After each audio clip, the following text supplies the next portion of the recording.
Okay, we're going to do Hey Joe, the Hendrix version. So the introduction is going to sound like this. So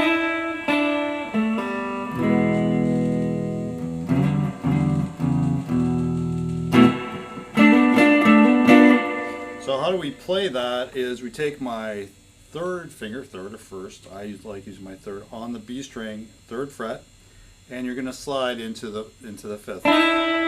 And you're going to play the open E string. So it's going to go from a D to an E. Okay, and we have a unison there. So, and then you're going to go back to the 3. Again. Next part of that lick, you're going to pull off on the G string, second fret, using my second finger. And then I make a full E chord. There's variations on it. Again, we're just generalizing it. I'm not doing every inflection that he did. So to make that E chord, first finger goes on the first fret on the G string, second finger is going to go on the A string, second fret, third finger is going to go on the D string, second fret. Just playing that. The next one is you're going to take your third finger, you're going to bar across. So there's a number of ways I've seen played. One way is you're going to play the open E, and you're going to bar across your third finger on the A and D string, and you slide into the 5. So you go. So they play open E, slide into 5, open E, slide into 4, 5. Or you can just play it together, then go back to 4. So then E. All right. So we have this.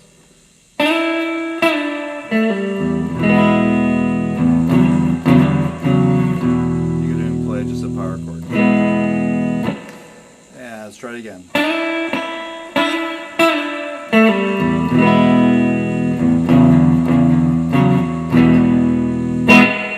Alright, the chords are, for the verse, it's a C chord. You're going to back cycle here, you're back cycling a flat 6, flat 7, flat 3, flat 7, 4, and 1.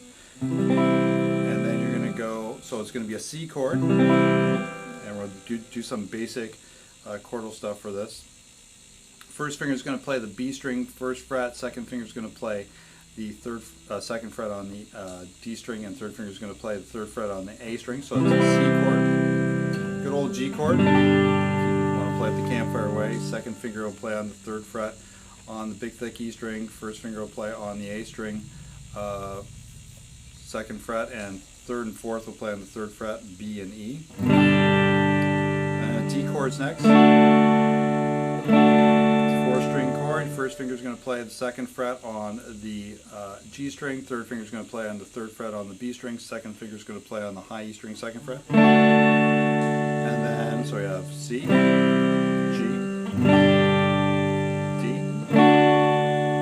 then A.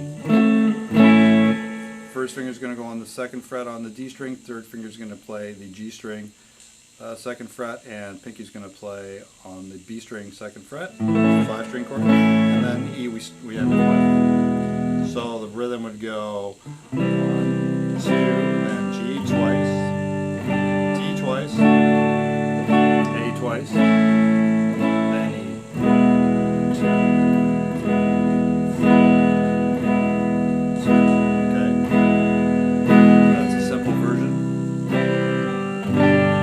D twice, A twice. Long day. Okay, now let's do another version.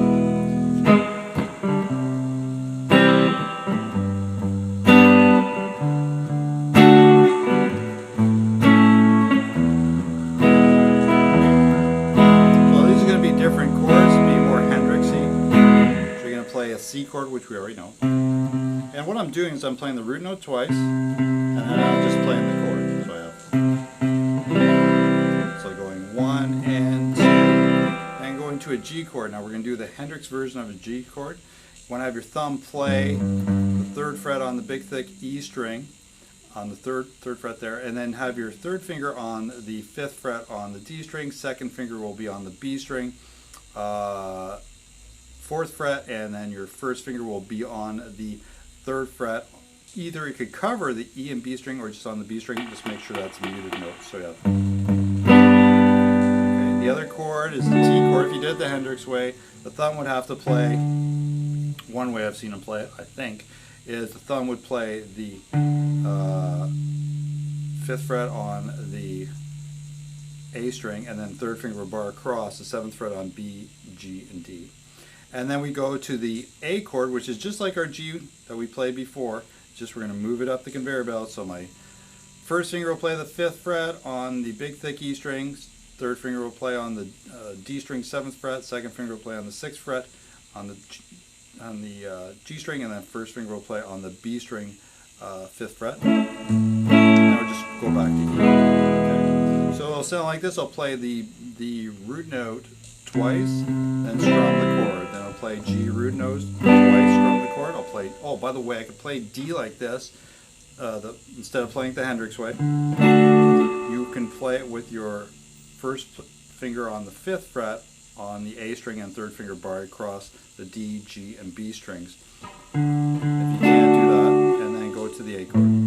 So again, we're going to go C, G, A, a D, and then A, then E, 2 bars, then C, G, D, A, back E.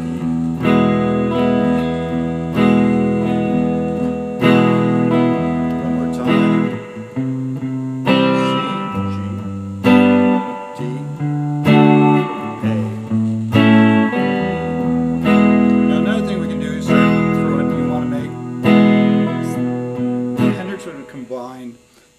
A couple things, so he might go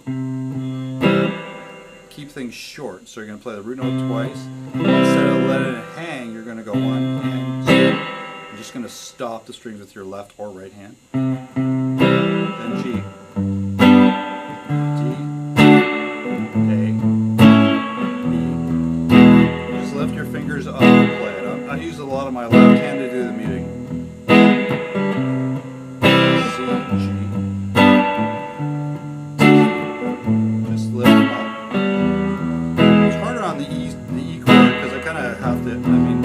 stop with my right hand.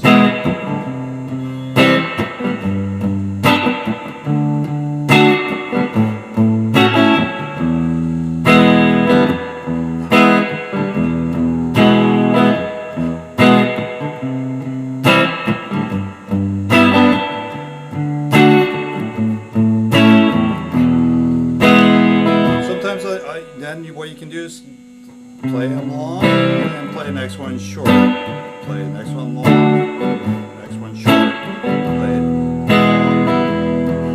short, long, play it short. Play it long, short, play it long, play it long.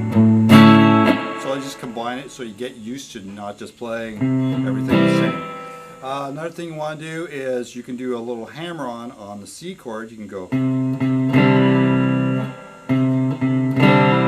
What I'm doing is I'm playing the root note, and then I'm going to lift my 2nd finger off. Now I have a C add 9, and then I hammer on to the E, which is the 3rd, major 3rd. So I go.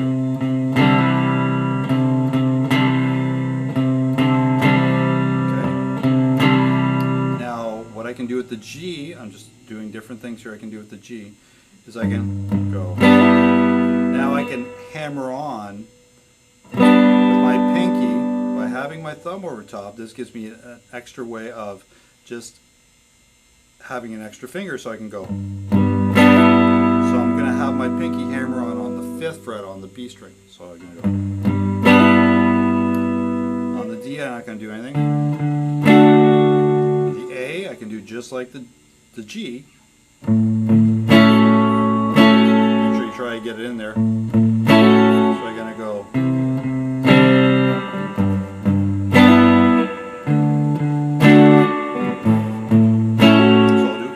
With the hammer-on. The other thing I briefly want to talk about is don't crank the daylights of your guitar when you're playing these type of things. You want to have it so you are actually picking quite hard. not brittle hard, but hard enough to get a drum-like rhythm. A lot of guys will have it cranked to 10, but on a Fender, if you turn it down, you'll have like this acoustic guitar kind of sound. So you're playing with a tube amp that kind of breathes a little bit more than a solid state, but it will work on a solid state too. If it's too loud, because it sounds electric. As I bring it down, it almost sounds acoustic-y. So now I can really, you know, whack the daylights on the strings. So I'm getting that snappiness, and that's something a lot of people, they have everything at 10, and you should be playing with the volume as much as possible to try to get different sounds out of your guitar. The more you bring it down, the more acoustic-like it sounds, and the more higher it goes, the more electric it sounds, especially on a Fender. Gibsons aren't as much. They can be. I'm not saying they're not, but humbuckers generally they get a little bit more muddy. But they can do almost the same thing, depending if you got old style path. So we're gonna go with the C again with the hammer-on, and go to the G, hammer-on on the B string on the 5th fret, then go to the D, no hammer-on, then A, hammer-on the 7th fret on the B string. So again.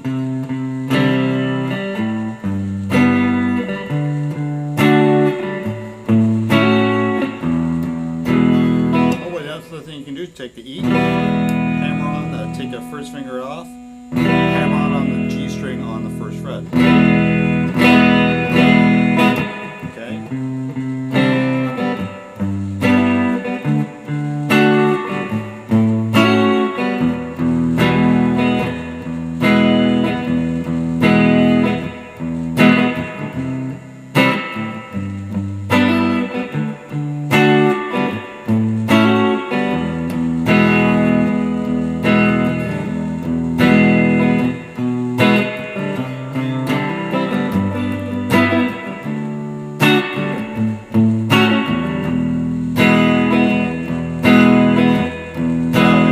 Different right hand strumming you can do with this. You can go so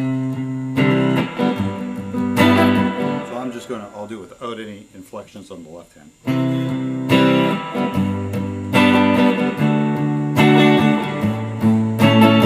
So I'm just gonna go 1, 2, and 3, 4, and 1, 2, and 3, 4. He'll do this at actually towards close to the solo.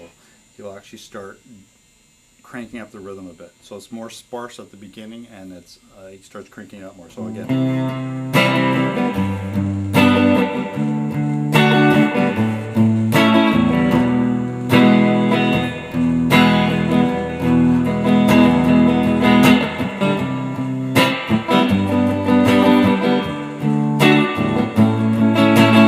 There I'm just going 1 and a 2 and so on.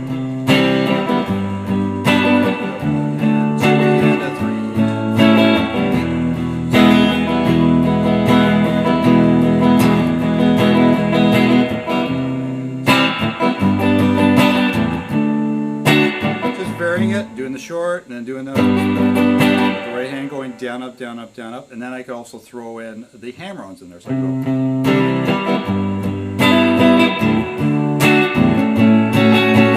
So I just throw it in different areas of the 16th. Where I'm 4, 1, 2, just move it around. Experiment and see what you can come up with, and listen to the recording a lot too. That really does help. Short.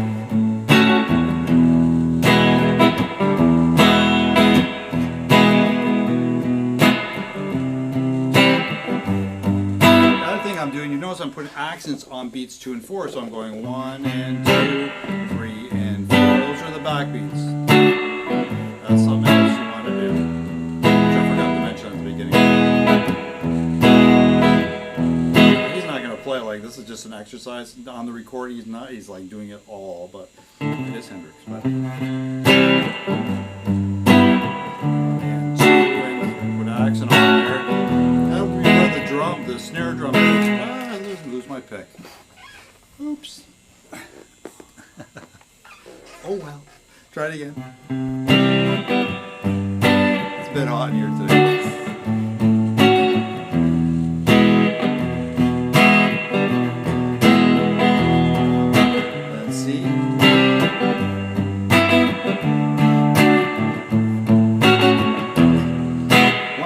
do instead of playing E here, you can play E here.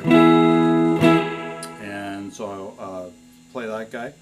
You put your first finger on the 7th fret on the A string, and then third finger will play on the 9th fret on the D, G, and B string. So I can go A, E.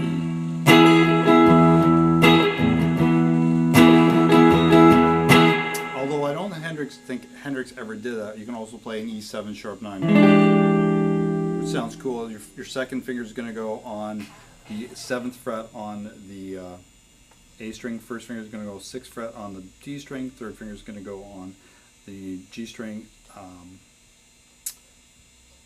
7th fret, and pinky is going to go on the 8th fret. Play all 6 strings for that. So now it'll sound like.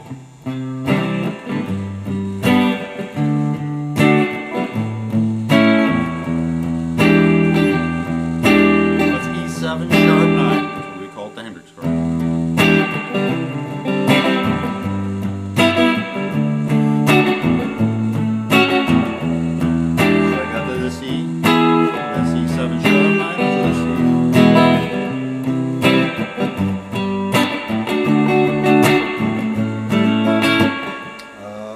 Quick thing, make into the G chord. You can take your third finger off and you have a nice G power chord. This is a G, this is a G, this is an open G, and then we have a D here and then an E, so it's like a G6 without the third. It's a very nice sound. That just sounds nice. Anyways, that should do you for a bit.